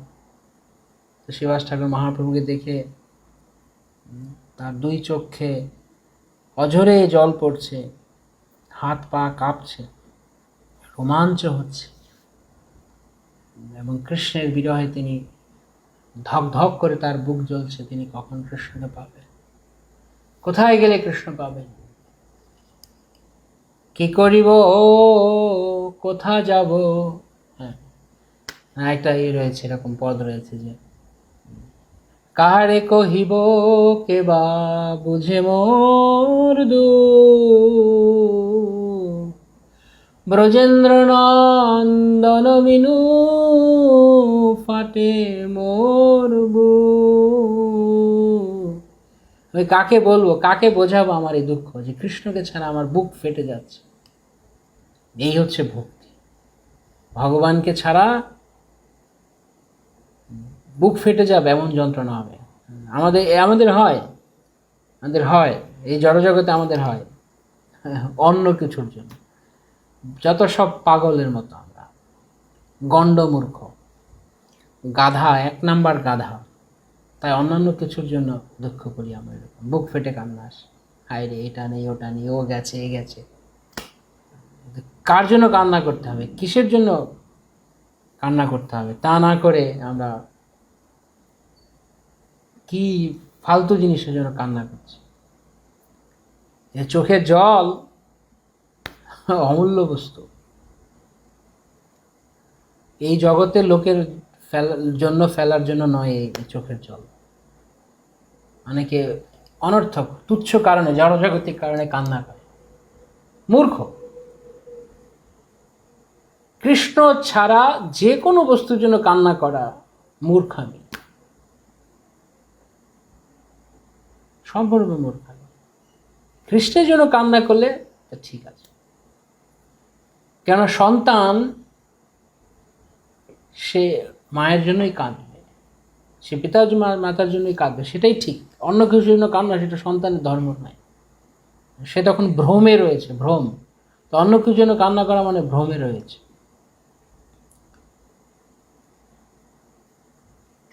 তো মহাপ্রভু তিনি যখন কৃষ্ণের জন্য ক্রন্দন করছেন, তো তখন শ্রীবাস ঠাকুর তিনি বলছেন, যেটা মহা সৌভাগ্য তোমাকে দেখে নিমাই পণ্ডিত, এটাই তো চাই, এটাই তো চেয়েছিলাম যে একদিন তুমি কৃষ্ণ বলে পাগল হবে। কে বলেছে তোমার বায়ু ব্যাধি হয়েছে? এটা কৃষ্ণ প্রেম, এটি কৃষ্ণ প্রেমের পরাকাষ্ঠা। তো মহাপ্রভু তখন, তুমি আমাকে জীবন রক্ষা করলে শ্রীবাস, নয়তো কি হতো কে জানে। আমি দুঃখ পাচ্ছি যে আমাকে লোক অন্য কথা বলছে, কিন্তু আসলে তুমি আমার জীবন রাখলে, তুমি আমাকে সত্যি সত্যি বুঝতে পেরেছো যে আসলে আমার রোগটা কি, আমি কৃষ্ণ চাই, আর কিছু না। তো আমরা এরপরে দেখছি যে শ্রী চৈতন্য ভাগবতে শ্রীবাস ঠাকুরের গৃহের বর্ণনা করে বলা হচ্ছে, কোনদিন গঙ্গা জলে বিহরয়ে গিয়া, বাহ্য হইলে প্রভু বসে সর্বগণ লইয়া। মহাপ্রভু কখনো কখনো তিনি যখন সবসময় কৃষ্ণ প্রেমে তিনি ক্রন্দন করেন, কৃষ্ণের জন্য বিরহে চুপচাপ হয়ে থাকেন, কখনো একাকী মনে দুঃখ পান। আবার কখনো বাহ্য হলে, মানে তার বাইরের জ্ঞান আসলে, তখন তিনি ভক্তদেরকে নিয়ে গঙ্গা জলে গিয়ে বিহার করেন। কোনোদিন নৃত্য করি বসেন অঙ্গনে, ঘরে স্নান করায়েন সর্বভক্তগণে। যতক্ষণ প্রভুর আনন্দ নৃত্য হয়ে, ততক্ষণ দুঃখী পুণ্যবতী জল বহে। ক্ষণিকে দেখে নৃত্য সজল নয়নে, পুনঃ পুনঃ গঙ্গা জল বহি বহি আনে। সারি করি চতুর্দিকে রে কুম্ভগণ, দেখিয়া সন্তোষ বড় শিশুচি নন্দন। এখানে শ্রীবাস ঠাকুরের গৃহে শ্রীবাস ঠাকুরের ঘরে এক দাসী ছিলেন, তার কথা বলছেন। সেবা করতেন, তার নাম ছিল দুঃখী। তিনি মহাপ্রভু প্রতিদিন স্নানের জন্য জল নিয়ে আসতেন। দুঃখী জল নিয়ে আসছেন। কিভাবে মহাপ্রভু যখন নৃত্য করছেন তখন তিনি মহাপ্রভুকে দেখছেন। কিভাবে দেখছেন? ক্ষণেকে দেখে নৃত্য সজল নয়নে। বাড়িতে কাজ করে, কোনো বড় পড়াশোনা জানাওয়ালা, কোনো বড় নামজাদা, কোনো পোস্ট পজিশনওয়ালা ভক্ত নয়। বাড়িতে কাজ করে, সেবা কাজ করে, সেও সজল নয়নে মহাপ্রভু নৃত্য দর্শন করছে। কত ভাগ্যবতী! সজল নয়ন, কাঁদতে কাঁদতে মহাপ্রভুকে দেখছে, মহাপ্রভুকে দেখে তার ক্রন্দন হচ্ছে। বড় ভাগ্যবতী, সাধারণ কেউ নয়। তো মহাপ্রভু তখন জিজ্ঞাসা করলেন, দেখিয়া সন্তোষ বড় শ্রী নন্দন, শ্রীবাসের স্থানে প্রভু জিজ্ঞাসায় আপনি, প্রতিদিন গঙ্গা জল কোন জানে আনে। মহাপ্রভু অত্যন্ত সন্তুষ্ট হয়েছেন। শ্রীবাস ঠাকুরকে জিজ্ঞাসা করতেন, শ্রীবাস, প্রতিদিন তোমার ঘরে এই স্নানের জন্য গঙ্গা জল কে নিয়ে আসছে? কে নিয়ে আসছে গঙ্গা জল? শ্রীবাস বলে, প্রভু দুঃখী বহি আনে। প্রভু বলে, সুখী করি বলো সর্বজনে। শ্রীবাস ঠাকুর বলছেন, প্রভু দুঃখী প্রতিদিন জল নিয়ে আসে। মহাপ্রভু হচ্ছে দুঃখী নয়, সুখী বলে ডাকবে। কেন? এজন আর দুঃখী নাম কভু যোগ্য নয়, সর্বকাল সুখী হেন মোর চিত্তে লয়। যে প্রতিদিন আমার স্নানে জল নিয়ে আসছে, ভগবানের সেবা করছে, তার নাম দুঃখী হতে পারে না, তার নাম সুখী। তাই ওকে আজকে থেকে তোমরা সুখী বলে ডাকবে, দুঃখী নয়। আর আগের দিন অনেক মানুষের নাম থাকতো দুঃখিয়া, দুঃখী, এরকম। তো ওনার নাম ছিল দুঃখী, তো মহাপ্রভু নামকে সুখী বলে ডাকবে। সুখী কৃষ্ণদাস, সুখী কৃষ্ণদাস বা কৃষ্ণদাসী, তারা সুখী। হরিব হরিব হরিব। কিন্তু যার জীবনে কৃষ্ণ নেই সে দুঃখী, সে আসলেই দুঃখী। যার কৃষ্ণ রয়েছে তিনি প্রকৃতপক্ষে সুখী, আর কৃষ্ণ নেই সে আসলে দুঃখী। তাই তার নাম দুঃখী হোক বা সুখী হোক, সে দুঃখী। কিন্তু যার কৃষ্ণ রয়েছে তার নাম দুঃখী হলো, সে আসলে সুখী। তাই যদি কেউ কৃষ্ণতে যদি কারোর মতি হয়, তাহলে সে সুখী।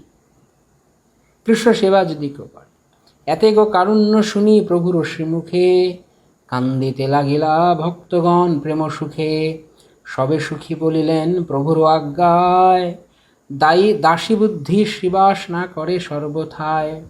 মহাপ্রভুর কথায় সবাই তখন থেকে তাকে সুখী বলে ডাকলেন। হরিব হরি হরিব। মহাপ্রভুর কৃপায় দুঃখী হয়ে গেল সুখী। আর শ্রীবাস ঠাকুর কখনো তাকে দাসী বলে মনে করতেন না। বলা হচ্ছে শ্রীবাস কখনো দাসী বুদ্ধি করতেন না, তাকে সম্মান করতেন, সে যেহেতু ভগবানের সেবা করে। তাই বলা হচ্ছে, প্রেম যোগে সেবা করিলেই কৃষ্ণ পাই, মাথা মুড়াইলে যমদণ্ড নায়রাই। কুলে রূপে ধনে বা বিদ্যায় কিছু নয়, প্রেম যোগে ভজিলে সে কৃষ্ণ তুষ্ট হয়। রূপ, ধন, কুল, বিদ্যা এগুলোতে কিচ্ছু হবে না। প্রেমযোগে যদি কৃষ্ণকে ভালো না বাসা যায় তবে তা বৃথা। তাই প্রেমযোগে কৃষ্ণকে ভালোবাসতে হবে, প্রেমের সহিত কৃষ্ণ। প্রেম যোগে, কি যোগে? প্রেম যোগে, নাটক নয়, জেনুইন সেবা, প্রেমের দ্বারা। তো দুঃখী, যাকে মহাপ্রভু সুখী নাম দিলেন, তিনি প্রেম সেবা করতেন, প্রেমময় সেবা করতেন। তাই রূপ, ধন, কুল, বিদ্যা কিচ্ছু নেই, কিন্তু প্রেমের দ্বারা মহাপ্রভু হৃদয় জয় করে নিয়েছে। এই হচ্ছে যারা ভাগ্যবন্ত তাদের লক্ষণ। তারা যে ভাগ্যবান হতে চায়, ভগবানের সেবায় যুক্ত হতে হবে এবং প্রেম যোগে, প্রেম সহকারে ভগবানের সেবায়, তাহলে সে ভাগ্য। নয়তো যত কিছুই করুক না কেন অন্যান্য পুণ্যকর্মাদি কোনো লাভ নেই। বলা হচ্ছে প্রেমযোগে সেবা করিলেই কৃষ্ণ পাই, মাথা মুড়াইলে যমদণ্ড না এড়াই। অনেক জায়গায় তীর্থে যায় লোক, গিয়ে মাথা মুন্ডন করে, পুণ্যকর্ম করে না, মাথা মুন্ডন করে, এইসব করলে যমদণ্ড এড়ানো যাবে না।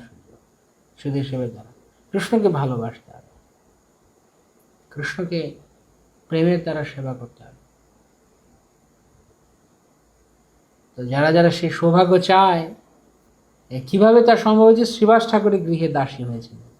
তাই কেউ যদি শ্রীবাস ঠাকুরের মতো ভক্তের স্মরণ গ্রহণ করেন, অবলম্বন করেন, তাহলে তার সেই সৌভাগ্য হবে। হরি বল, হরি বল, হরি হরি বল। যদি শ্রীবাস ঠাকুরের মতো ভক্তের, বৈষ্ণবের চরণধূলি যদি কেউ গ্রহণ করে, বৈষ্ণবের চরণ রাখলে, বৈষ্ণবের সেবার দ্বারা, বৈষ্ণব গৃহে বা বৈষ্ণবের সেবার মাধ্যমে ভগবানের প্রীতি লাভ পায়, ভগবানের প্রতি প্রেম লাভ পায়। যেহেতু ভক্তের গৃহে সেবা করেছেন, তাই সহজে ভগবানের কৃপা লাভ করেছে। যতেক কহেন তত্ত্ব বেদে ভাগবতে, সব দেখায়েন গৌর সুন্দর সাক্ষাতে। দাসী হয়ে যে প্রসাদ দুঃখীরে কহিল হইল, বৃথায় অভিমানী সব তাহানা দেখিল। দাসী হয়েও যেই কৃপা দুঃখী পেল, বৃথা অভিমানী সব তাহানা দেখিল। যারা এই জড়জগতে বৃথা, মিথ্যা, অনর্থক অভিমান করে, আমি অমুক, আমি তমুক, আমি বড় কিছু হয়ে গেছি, তাদের জন্য নয়, এইরকম ভক্তের জন্য। দাসী হয়েও সে তা পেয়ে গেল। দাসী হয়ে যে প্রসাদ দুঃখীরে কইল। তো তিনি যদিও দাসী, কিন্তু তিনি তা পেয়েছেন কেন? কারণ ভক্তগৃহে সেবা করেছেন এবং প্রেম সহকারে মহাপ্রভুকে সেবা করেছেন। তাই অনেক সময় ভক্তেরা জাগতিকভাবে অনেক সময় ফ্রাস্ট্রেটেড হয় যে আমার জড়জাগতিক কিছু যোগ্যতা নেই, আমি কিভাবে কি করব। কিন্তু সেটি বড় কথা নয়। ভগবানকে প্রীত করার জন্য আপনার জাগতিক কোয়ালিফিকেশনের প্রয়োজন নেই। ভগবানকে ভালোবাসতে হয়, ভালোবাসার দ্বারা ভগবানকে জয় করা যায়। দুঃখী যেমন জয় করলেন, কিন্তু অন্যরা বড় ধনী পণ্ডিত কুলীনের বড় অভিমান, কেবল ভক্তির বশ চৈতন্য গোসাই, ধনে জনে পাণ্ডিত্যে কৃষ্ণ নাহি পাই। কেবল ভক্তির। তাই ভগবানকে প্রেম, ভগবানের জন্য প্রতি মুহূর্তে অনুভব, কৃষ্ণ ছাড়া জগতের সব কিছুকে বৃথা লাগা, শূন্য লাগা, অনর্থক লাগা, এই অনুভূতি থাকতে হবে। আছে সেলফ টেস্ট, আত্মপরীক্ষণ। আমার কি এরকম আছে? আমার কি কৃষ্ণ ছাড়া অন্য কিছু ভালো লাগে না? না, আমার কি কৃষ্ণ ছাড়া অন্য কিছু ভালো লাগে নাকি লাগে না? যদি লাগে তাহলে এখনো দেরি আছে।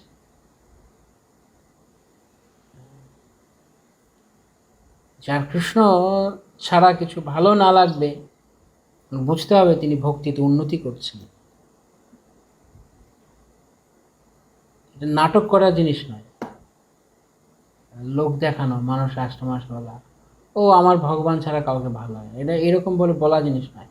মানুষ অনেকে আছে বলতে, প্রভু আমার মানে এইসবই ভালো লাগে, আমার মানে মনে মনে মুখ দিয়ে বলছে হয়তো, কিন্তু মনে অন্য কিছু, তা নয়।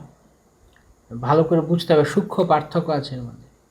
নিজের ভেতর থেকে জড়জগতে কেউ নয়, কিছু নয়, কেবল কৃষ্ণকে ভালো লাগে। এবং কারোর প্রতি বিদ্বেষবশত নয়, যে অমুকে আমাকে ইগনোর করেছে তাই জন্য আমার কৃষ্ণকে ভালো লাগে, তা নয়। এটা সেলফিশ ভালোবাসা।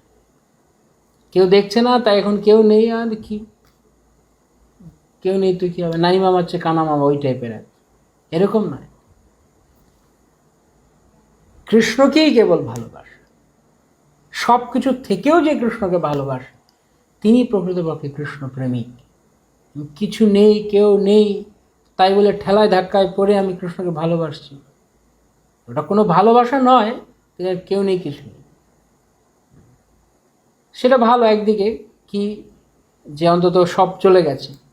তো কখনো কখনো এমনও হয় এর আরেকটা দিকও আছে, যে যে কেউ কেউ যখন কৃষ্ণকে ভালোবাসতে চায় কিন্তু জড়জাগতিক কোনো কিছুর পারছে না, জড়জাগতিক আকর্ষণ, আত্মীয় স্বজন, পরিবার পরিজন, বন্ধু বান্ধবের মধ্যে মোহে পড়ে, তখন ভগবান তার থেকে সব ছিনিয়ে নেয়, সব কিছু তিনি ছিনিয়ে নেন। কুন্তী মহারানী যেমনটা বলছেন, তিনি ছিনিয়ে নেবেন, কৃষ্ণ আমার সব কিছু নিয়ে নাও, চাই না, এরকম হয়। কিন্তু সেটি গভীরভাবে কৃষ্ণের জন্য, কৃষ্ণকেই ভালোবেসে অন্য কিছু ত্যাগ করার চিন্তা। অন্য কিছু চলে গেছে বলে কৃষ্ণকে ভালোবাসা নয়, কৃষ্ণকেই ভালোবেসে অন্য কিছু থাকলেও ওকে, না থাকলেও ওকে, আমার কিছু যায় আসে না। তাই এই দুঃখী তিনি কৃষ্ণকে এভাবে ভালোবাসতেন, মহাপ্রভুর সেবায় নিযুক্ত ছিলেন, তাই সেই সৌভাগ্য তিনি পেয়েছেন। কি কহিব শিবাসের ভাগ্যেরও মহিমা, যার দাস দাসীরও ভাগ্যেরও নাহি সীমা। ঠাকুর বৃন্দাবন দাস বলছেন, শ্রীবাস ঠাকুরের কথা আর কি বলবো, তার ভাগ্যের কথা আর কি বলবো, তার বাড়ির দাস দাসীরই যদি এই ভাগ্য হয় তাহলে তার ভাগ্যের কথা কি বলবো। হরি বল, হরি বল, শ্রীবাস ঠাকুর কি জয়। কি সুন্দর ভাগ্য, তার বাড়ির দাস দাসীর যদি এরকম কৃপা হয়, তো মহাপ্রভুর করুণা লাভ করেছে, তো তাহলে শ্রীবাসের মহিমার কথা আর কি বলার আছে। শ্রীবাস ঠাকুর তাহলে কত ভাগ্যবান। তো এইভাবে এখানে শ্রীবাস ঠাকুরের বাড়ির দাস দাসীর মহিমার কথা বলা হয়েছে। তো শ্রীবাস ঠাকুরের গৃহ দাস দাসীর মহিমা আজকে আমরা শুনলাম। যদি ভক্ত গৃহে ভক্তের সেবায় আমরা যুক্ত থাকি, শুদ্ধ ভক্তের সেবায় যদি আমরা যুক্ত থাকি, তাহলে আমরা ভগবানের কৃপা লাভ করতে পারবো কীভাবে সহজে। তো শ্রীবাস ঠাকুরের আরও কথা রয়েছে, শ্রীবাস ঠাকুরের যে পরম শরণাগতি মনোভাব, তা আমরা পরে দেখি, যদি সময় হয় আগামীকাল আমরা তাহলে আলোচনা করব।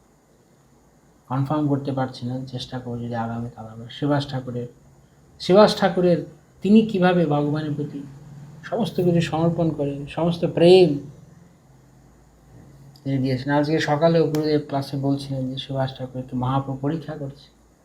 শ্রীবাস ঠাকুর, হে শ্রীবাস, বাইরে যাও না, কারোর কাজ টাজ করো না, খাবে কিভাবে, সংসার কিভাবে চলবে। তো শ্রীবাস ঠাকুর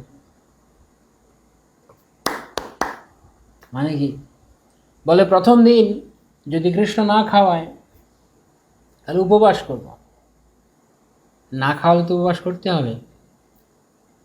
তারপর যদি দ্বিতীয় দিনও কৃষ্ণ না খাওয়ায় তাহলে পরিবার পরিজন নিয়ে উপবাস করব। যদি 3 দিনও কৃষ্ণ না খাওয়ায় পরপর 3 দিন, তাহলে সবাই মিলে একসঙ্গে গলায় কলসি বেঁধে ডুব দেব গঙ্গায়। এত বিশ্বাস ভগবানের উপরে। মা বলে, আরে শ্রীবাস, শ্রীবাস, তোর কৃষ্ণের প্রতি এত বিশ্বাস, তাই আমি করুণ আশীর্বাদ করছি, কোনোদিন তোমার ঘরে অভাব হবে না, ভগবান খাওয়াবেই। ভগবান যেমন গীতায় প্রতিজ্ঞা করেছেন, যোগ সেবং মহামা, আমি ভক্তের যোগ মানে যা রয়েছে, ক্ষেম মানে যা এখনো হয়নি, যা রয়েছে তা সংরক্ষণ করে, যা নেই তা আমি তাকে প্রদান করি, তা আমি তাকে দেব সব কিছু। ভগবান লক্ষ্মী যদি ভিক্ষা করে দাঁড়ে দাঁড়িয়ে, তোমার ঘরে তখন অভাব হবে না। আরেকদিন নিত্যানন্দ রাম তিনি শ্রীবাস ঠাকুরের ঘরে থাকতেন, তো মহাপ্রভু পরীক্ষা করছেন শ্রীবাস ঠাকুরকে, শ্রীবাস, এই যে নিত্যানন্দকে তোমার ঘরে রেখেছ, এ তো জাতের বিচার নেই, কোথা থেকে এসছে না এসে পরীক্ষা করছে, জানিও না বাড়ি কোথায়, কোথায় আগে ছিল, মায়াপুরের ছেলে তো নয়, বাইরের ছেলে, অন্য জায়গা থেকে এসছে, তো বলো তোমার ঘরে এইভাবে রাখছো, তোমার ঘরে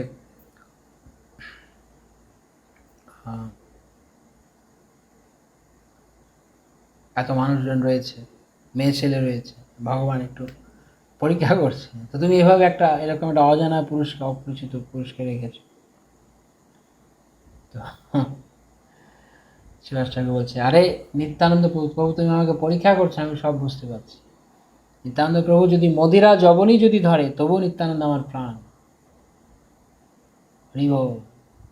যে কথা বলেছে মহাপ্রভু, আরে শিবা শরীব, নিত্যানন্দ রাম কি জয়। নিত্যানন্দ প্রভুর প্রতি দৃঢ় বিশ্বাস, নিত্যানন্দ রাম, নিত্যানন্দ রাম, নিত্যানন্দ রাম, নিত্যানন্দ রাম, নিত্যানন্দ রাম, নিত্যানন্দ রাম, নিত্যানন্দ রাম, নিত্যানন্দ রাম, নিত্যানন্দ রাম জয় নিত্যানন্দ রাম, নিত্যানন্দ রাম, নিত্যানন্দ রাম, নিত্যানন্দ নিত্যানন্দ নিত্যানন্দ রাম, নিত্যানন্দ নিত্যানন্দ নিত্যানন্দ রাম, নিত্যানন্দ রাম, নিত্যানন্দ রাম। নিত্যানন্দ রামের প্রতি তোমার এত বিশ্বাস, তো যে জন নিত্যানন্দকে, নিত্যানন্দের চরণে তার দৃঢ় শ্রদ্ধা, দৃঢ় ভক্তি, সে আমার প্রাণধন।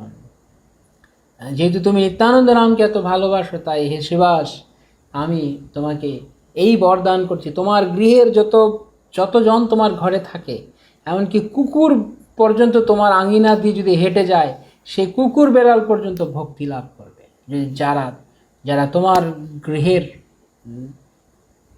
সামনে দিয়ে যাবে, এই সৌভাগ্য তারা লাভ করবে নিত্যানন্দ প্রভুর প্রতি দৃঢ় নিষ্ঠার কারণে। তাই নিত্যানন্দের চরণ গ্রহণ করতে হবে। নিতাই চরণ বিনে ভাই রাধাকৃষ্ণ পাইতেন, দৃঢ় করি ধর নিতাইর পায়। সে সম্বন্ধ যার নেই, সে সম্বন্ধ নাহি যার, সেই পশু বড় দুরাচার, বিদ্যাকুলে কি করিবে তাই। সে সম্বন্ধ নাহি যার, বিদ্যাকুলে কি করি, সেই পশু বড় দুরা, যার নিত্যানন্দ প্রভুর সঙ্গে সম্পর্ক নেই, নিত্যানন্দের সঙ্গে যার কানেকশন নেই, সে পশু একটা। লোচন দাস ঠাকুর বলছে দুরাচারী পশু।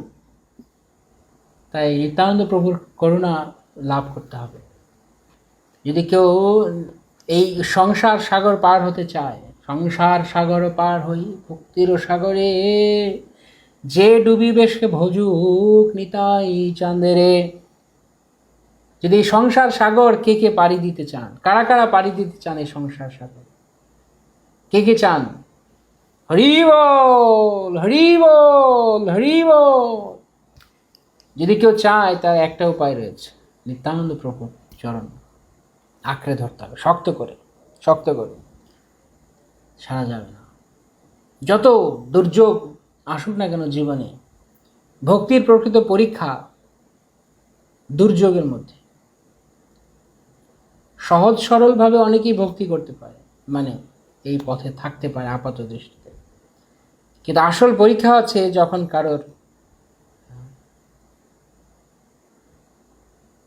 প্রতিকূল অবস্থা, সব কিছু ঠিক আছে, ঘর দোর, ফ্যামিলি মেম্বার, আত্মীয় স্বজন সবাই অনুকূল, এটা ভক্তি অত সহজ হবে না, মানে ভক্তি অত টেস্টি হয় না। টেস্টি হয় না মানে বলতে চাইছি অতটা জমে না, কেন সবই তো আমার অনুকূল, সবই আমার মতো, আমি যা চাইছি সেরকমই সব চলছে। তাই ভগবানের প্রতি দৃঢ়ভাবে ভগবানকে পাওয়ার ইচ্ছা জাগে না, কেন সবই ঠিক আছে, আমি যেমনটা চাই তেমনই আছে সব কিছু। তো কৃষ্ণের কী দরকার?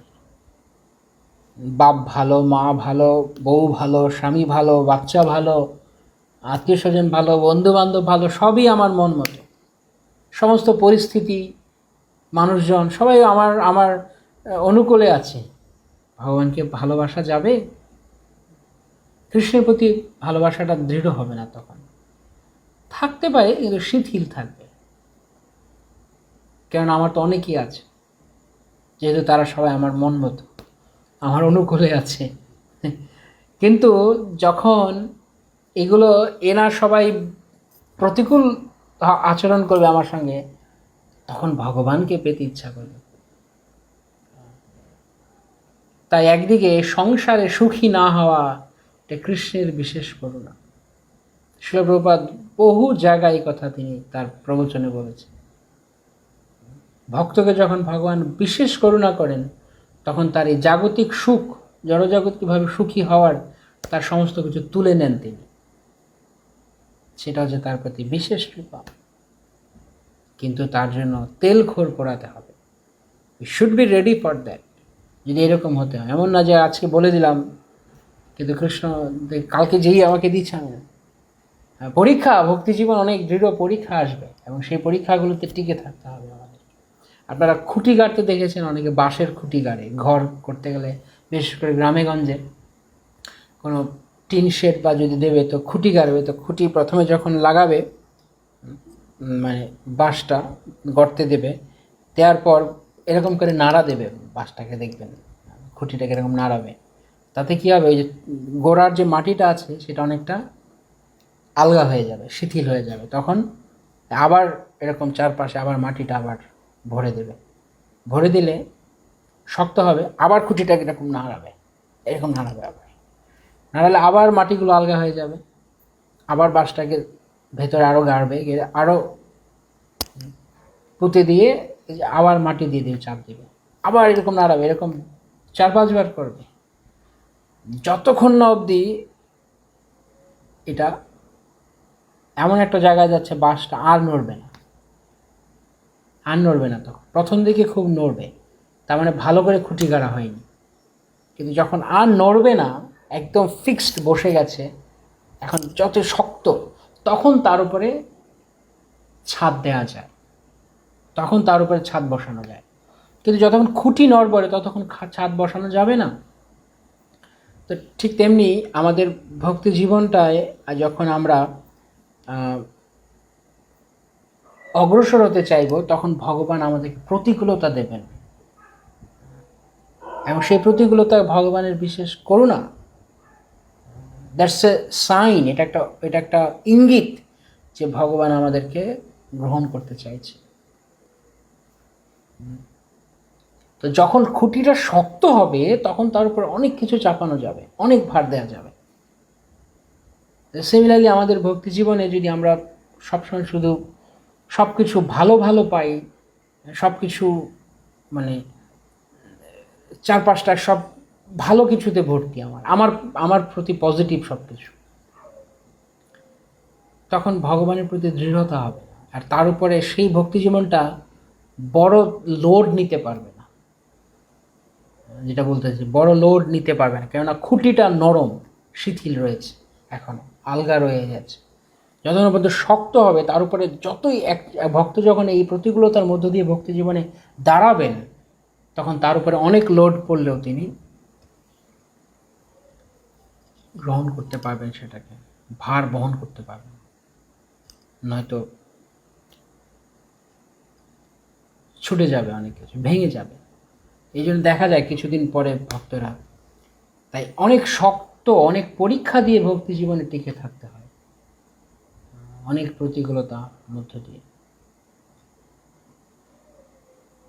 আমাদের ভক্তি মাধুর্য গোবিন্দ মহারাজ তিনি বলতেন, ইজি কামিং ইজি গোয়িং, যেভাবে আসবে যাবে, আয়ারাম গায়ারাম, এলো আর গেল, এরকম ভক্ত নয়।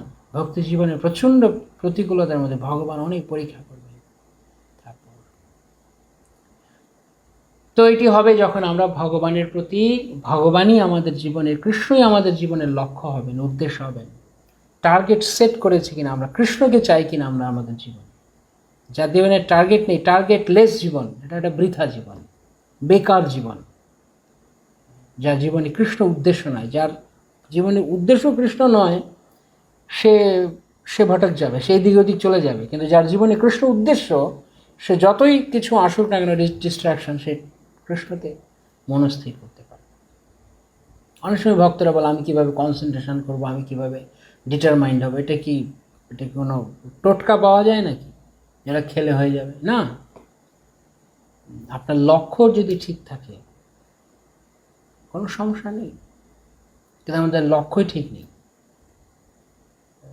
ভক্তি জীবনে যখন এসছি আমরা, তখন আমরা সবাই ভগবানকে ভালোবাসতে এসেছি, মানে কৃষ্ণ ভক্তি করতে এসেছি। অ্যাটলিস্ট সবাই আমরা কৃষ্ণকে, ঠিক আছে আমরা ইস্কন যাব বা সংস্থা যাব, কেন আমরা ভক্তি করব, তখন অন্য কোনো উদ্দেশ্য নিয়ে আমরা আসিনি, কেবল ভক্তি করতে আমরা এসেছি। কিন্তু সংস্থায় প্রবেশ করার পর আমাদের মনোবৃত্তি বদলে যাচ্ছে ধীরে ধীরে। এখন আমার নাম চাই, যশ চাই, প্রতিষ্ঠা চাই, পোস্ট পজিশন, এটা সেটা, খ্যাতি চাই, অনুগামী চাই। কেন? আগে তো ছিল না এরকম। যখন প্রথমে আমরা প্রবেশ করি, যখন আমরা ইস্কনে প্রথম ঢুকি, তখন আমরা কেউ এই বাসনা নিয়ে এসেছিলাম? কারা কারা কেউ এসছেন এই বাসনা নিয়ে? ইসকনে কি আমার মনে হয় না কেউ এসেছেন, অ্যাটলিস্ট আমার আমার আমার আমি বিশ্বাস করতে পারবো না কেউ বলবে, কারণ এগুলি করার জন্য আমরা এখানে আসিনি। আমরা এসেছি ভক্তি করতে। প্রথমে আমরা শুরুতে এসেছিলাম ভক্তি করতে এখানে, নাকি জড় জগৎটা ভালো লাগে না, আমরা ভগবানকে ভালোবাসতে চাই, ভক্তি করতে চাই। তাহলে এখন ভক্তি জীবনে এসে তাহলে এটা কি হলো? ইন্টারেস্টিং ব্যাপার। যা আগে চাইতাম না, জড়জাগতিক বাসনা, এই বিশেষ করে এই জিনিসটা যে নাম যশ খ্যাতি, এটা চাইতাম না বলে এখানে এসেছি। এখন এখানে এসে আবার এগুলো চাইছি, তাহলে এটা কি হলো? এটা কি পজিটিভ ইমপ্রুভমেন্ট হলো আমাদের? এটা আদৌ আমাদের অগ্রগতি হচ্ছে নাকি? ভাববার বিষয়। আমি জানি না আমার কথাটা মানে যে পয়েন্টটা বলতে চেয়েছি ঠিক সেটা আপনাদেরকে বোঝাতে পেরেছে কিনা। বিভিন্ন উদ্দেশ্যে আমরা আমরা মানে জড়জাগতিকভাবে যখন ছিলাম অনেক ধরনের মানসিকতা, কিন্তু আমরা সেগুলো আমরা ফ্রাস্ট্রেটেড হয়ে গেছি, আমরা এক্সস্টেড হয়ে গেছি। তারপরে আমরা এসেছি না, এখন আমি কেবল কৃষ্ণকে ভক্তি করব তাই এসেছি। কিন্তু এখন এখানে এসে তা করছি না, অন্য কিছু করছি। তাহলে লাভ হলো কি? তাই যদি ভক্তি করতে হয় তাহলে ভক্তি করার জন্যই ভক্তি জীবনে থাকবে, অন্য কিছুর জন্য আমরা এখানে আসিনি। কিন্তু এখন মন বদলে গেছে। তো যাই হোক, এইভাবে আমাদের ভক্ত সঙ্গে, ঐকান্তিক ভক্ত সঙ্গে আমাদেরকে এই মনোভাব জিয়ে রাখতে হবে। সেই রকম ভক্ত সঙ্গে আমি আজকে সকালে রুদ্রদীপ প্রভুর সঙ্গে কথা বলছিলাম। রুদ্রদীপ প্রভুকে বলছিলাম যে কীরকম ভক্ত সঙ্গের কথা, আমি ওনাকে একটা লেখা পাঠিয়েছিলাম আর একজন ভক্তকে।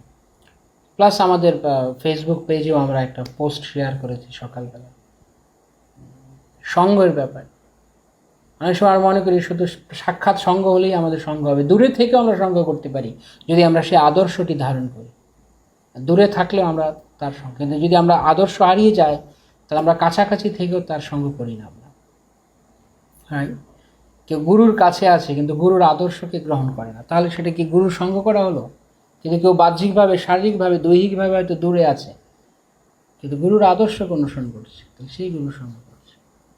আর কোন রকমের ভক্ত? নিজের চাইতে উন্নত ভক্ত সঙ্গ করতে হবে, যিনি কৃষ্ণকে ভালোবাসেন, যার মধ্যে কৃষ্ণ রয়েছে, তিনি কৃষ্ণ দিতে পারেন। যার নিজেরই কৃষ্ণ নেই, সে আরেকজনকে কি কৃষ্ণ দেবে? তো আমরা যখন সেরকম ভক্ত সঙ্গ করবো যার কৃষ্ণ রয়েছে, যিনি কৃষ্ণ ধনে ধনী, কৃষ্ণ সে তোমার, কৃষ্ণ দিতে পারো, ধাই তব পাছে পাছে, সেরকম ভক্তের সঙ্গে সান্নিধ্যে আমরা যখন থাকব তখন আমরা ভক্তিতে আনন্দ আস্বাদন করতে পারব। যেমন যেমন সঙ্গ করব আমরা, তেমন তেমন আমাদের জীবন গড়বে, তেমন তেমন আমাদের লক্ষ্য ঠিক হবে। যাই হোক, অনেক কথা বললাম, অনেক কিছু। তো আজকে এখানে আমরা সুভাষ ঠাকুরের কথা রাখবো। যদি কিছু কথা আপনাদেরকে, আমি জানি না, আমার মানে অনিচ্ছাকৃতভাবে আঘাত দিয়ে থাকে তাহলে কৃপা করে মার্জনা করবেন, ক্ষমা করবেন আমাকে মূর্খ জেনে। আর যদি কিছু কথা আপনাদের মনে হয় যে আপনাদের জীবনে, ভক্তি জীবনে কাজে লাগতে পারে, আপনাদেরকে অগ্রসর হতে সাহায্য করতে পারে, ভগবানকে ভালোবাসাতে অনুপ্রাণিত করতে পারে, তাহলে দয়া করে, কৃপা করে তা গ্রহণ করুন। এবং চলুন আমরা সবাই কৃষ্ণকে ভালোবাসি। যদি আমরা সকলেই কৃষ্ণকে ভালোবাসতে পারি তাহলে এই জগৎটা বৈকুণ্ঠ হয়ে যাবে, গোলক বৃন্দাবন। আর জীবনটিও, প্রত্যেকের জীবনটি আলাদা আলাদাভাবে আনন্দময় হয়ে উঠবে। হরে কৃষ্ণ কৃষ্ণ কৃষ্ণ হরে হরে, হরে রাম রাম রাম হরে হরে। জগৎগুরু শ্রী প্রভুপাদ কি জয়, সমবেত ভক্তবৃন্দ কি জয়, শ্রী সুভাষ ঠাকুর কি জয়, অনন্ত কোটি গৌর পার্শ্ববৃন্দ কি জয়। গৌর প্রেমানন্দে হরে হরে। পতিতানাং পাবনেভ্যো বৈষ্ণবেভ্যো